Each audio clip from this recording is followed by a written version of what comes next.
um, hosp- hospitality managers. Just talking about some hospitality tips, some things that we can be doing from our homes, some general safety and just food ideas.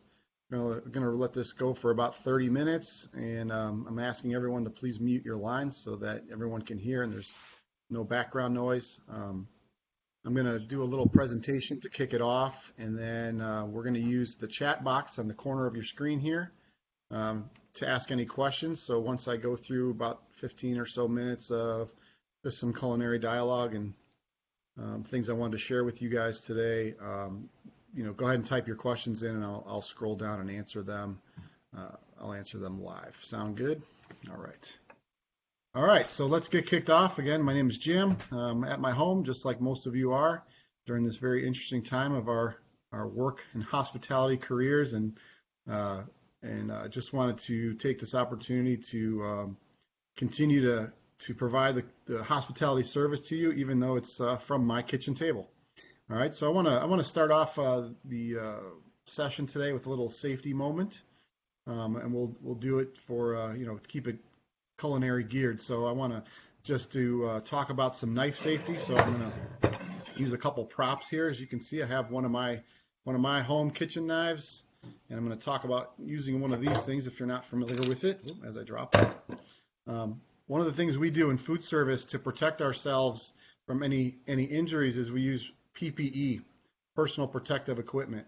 So I happen to have one here with me now, so I'm going to put on my cut glove, and this is a cut-resistant glove. This is something we use to prevent nicks and cuts.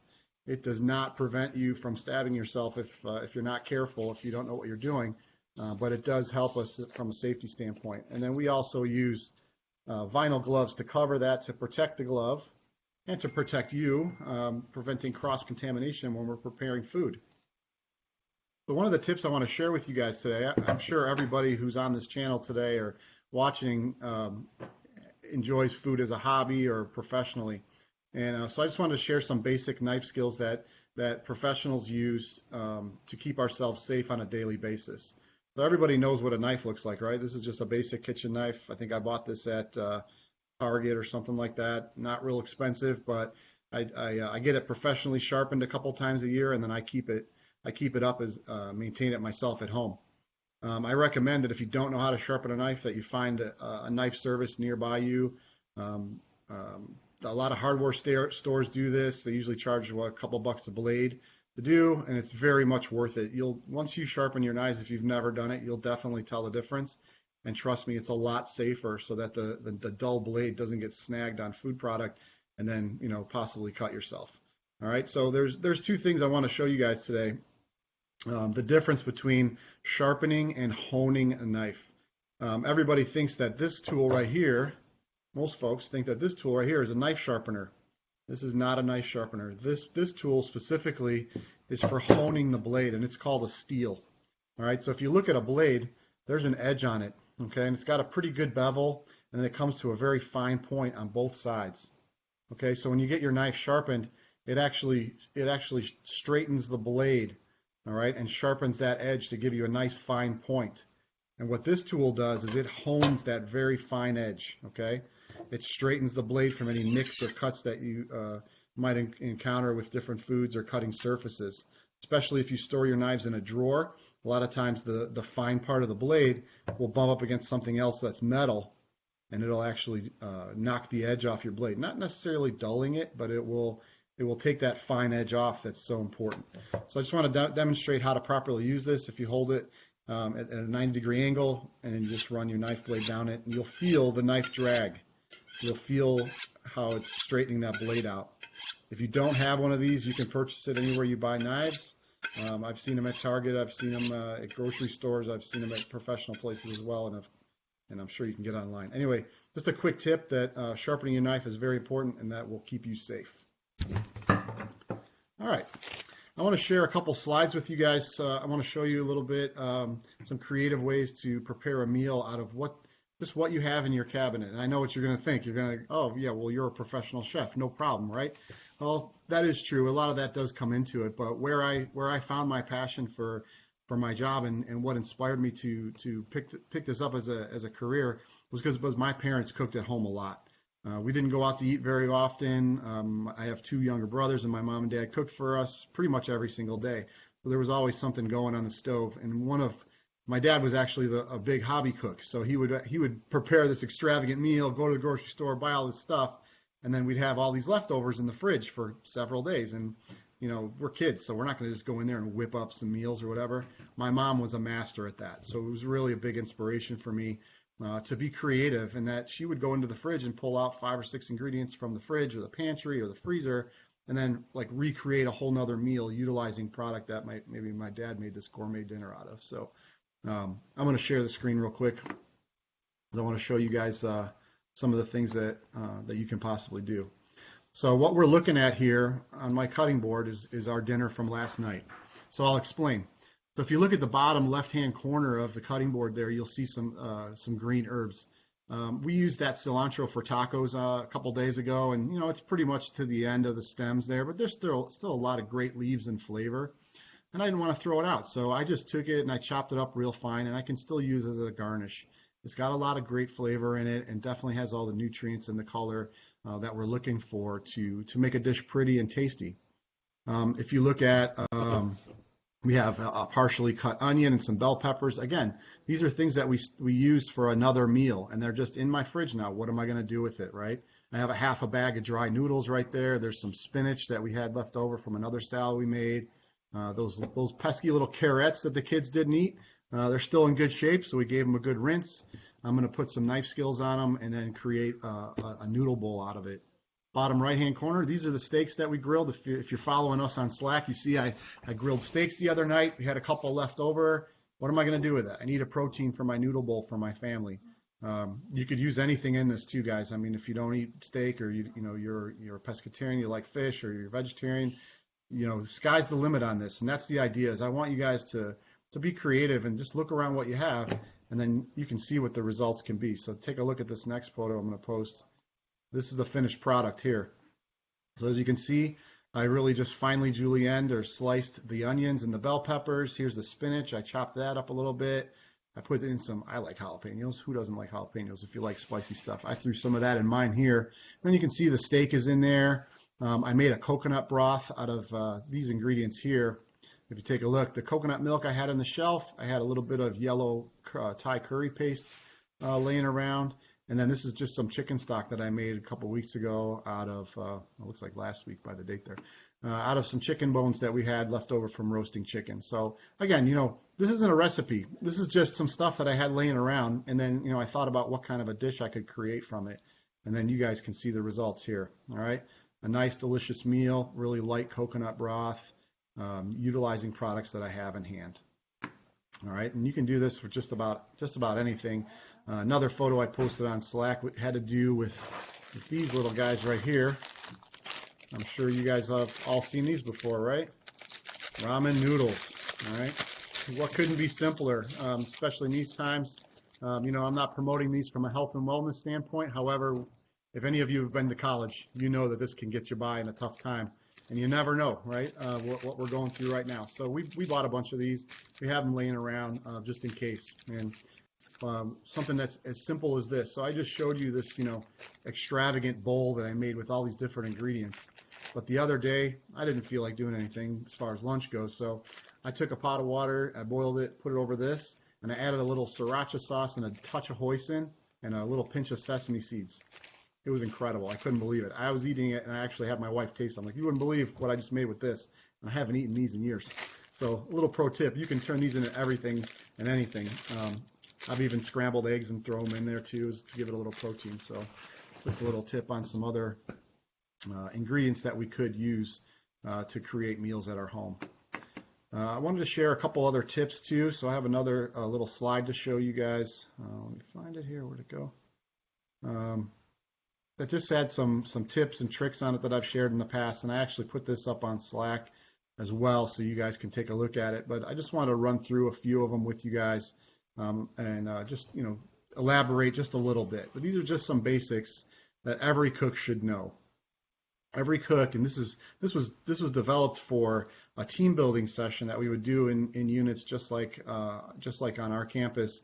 And I learned this format and these ideas from culinary school and being trained as a professional chef. So first and foremost, everybody should know who Julia Childs is. I'm just kidding. That's not number one, but it's good to know as she's an icon in the business, and we all know she was one of the founders of the celebrity chefs, one of the people who brought cooking to the forefront that it is from an entertainment and from an education standpoint and putting it on TV. So we give her a little props on this slide too. Number one, always taste what you're cooking. Throughout the whole process of cooking, you should check it. You know, have a little tasting spoon there. Check your seasoning and taste as you go. Especially in a profession, from a professional standpoint, we want to make sure the food tastes good, right? We want to make sure that it's not over seasoned or under seasoned. So tasting your food is number one. It's very important. Another tip is searing your meat seals in the juices and preserves moisture. So if you're cooking something in the oven, it's always good to give it a good sear in a hot pan first to caramelize it, give it a little extra layer of flavor, and then it really seals in the juices there. So that's a little pro tip for you. Same thing works with veggies too, guys. I've actually done cauliflower where I've seared it, cut into like a thick cut, like a steak, if you would. And then I seared it same way, and then I roasted it in the oven to give it a little extra level of flavor. So works for tofu, works for all kinds of different proteins, whether they're plant-based or from animals. Chicken stock is a good base flavor. So obviously not thinking about vegetarian dishes here, but if we use a good veggie stock, works the same way. So the reason where this comes from is a lot of soups, as we all know, have meat protein in them. So nowadays it's changed a lot, but classically, like a cream of broccoli soup would have chicken stock in it because of the flavor. I think nowadays a lot of them are being made vegetarian as the demand calls for it. There's a little knife skills tip there for you. Make sure you keep your fingers away from the blade. Keep them tucked under and curled under your blade there. So if I was to show, so that way nothing's in the way of the blade when you're using it to cut and chop. First in, first out is a great safety tip. We use that in the professional sense all the time. FIFO is the short name for it. A good example is what I just showed you guys. I had all this great product in my fridge, and if I went and bought another whole onion to make another dish, and then that half onion would have been sad and wilted and ended up in the compost. So make sure you use first in, first out as a good rule to make sure food rotates properly. I know my house is a very busy one, and if we don't put that open gallon of milk up in front, the backup gallon always gets opened. So I always make sure to keep the first out things front and center so that when people reach in to grab, they're there. Just a little tip. Little tips on temperature zones there and thickening and making sauces and vinaigrettes and a little bit more on vegetables. But I really want to get back to the chat part so I can see if anybody has any questions. Hope you guys enjoyed a couple of slides that I shared with you. Pretty cool stuff. So I want to go to the chat part now. So I'm going to scroll to the top. So we're about halfway through here. All right. Oh, somebody wasn't invited. Everybody was invited. Let's see. Hang on, guys, bear with me. This is my first time doing something like this live. So, all right. Cut up hot dogs and add some tapatio and a boiled egg. Somebody put that in as a pro tip for ramen. I think we've all done that. James, thanks for sharing that one. Appreciate it. Quarantine cooking is a hashtag that we've all been. I don't know if you guys have seen this or not. I know a lot of us have because that's how we ended up here today. But it's a channel that we've started on Slack, or someone started on Slack, I should say, and we've all kind of jumped in to share. And so much great food on there. If you guys are into food porn like I am, just going on to look at the stuff makes you hungry. So that's pretty cool. Check it out. I'll use this time as an opportunity to plug as well. Starting today, every Wednesday and Friday at the same time slot, we will be doing these meetings. Little tips from our hospitality managers. I know we have a bunch lined up. Could be anything from tips on how to make your own focaccia. I think somebody wants to do, a wine class. We're going to talk about different types of wines, possibly some baking. So it should be some pretty cool content. It'll give you a chance to kind of meet your hospitality managers as well. Not just the chefs, but the front of the house folks as well. Have all decided to contribute to this. So I'm very excited about the team that we're working on to provide you guys a fantastic food experience at your workplace. All right. All right, this is a great question. It's very, very safety oriented.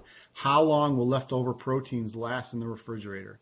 My general rule is 3 days. Okay, if you're gonna, buy a nice fresh piece of meat, let's just use that as an example. I try and cook it within a day or two, unless I marinate or brine it. That will preserve it, depending on the type of brine or marinade that you use. Usually, those contain salt or some sort of acid. So you want to be careful with that because both salt and acid will dehydrate the protein. Sometimes that's the purpose of the marinade is to kind of increase the flavor of it by releasing the moisture that the acid and the sodium does. It kind of intensifies the meat flavor. But if you leave it in there too long, it's going to be dry and nasty and inedible. So you want to be careful about that. So to answer the question a little more directly, like I said, I try and buy fresh meats and use them within a day or two. And then, if I have leftovers like those steaks I have in there, my rule is 3 days. That's a basic.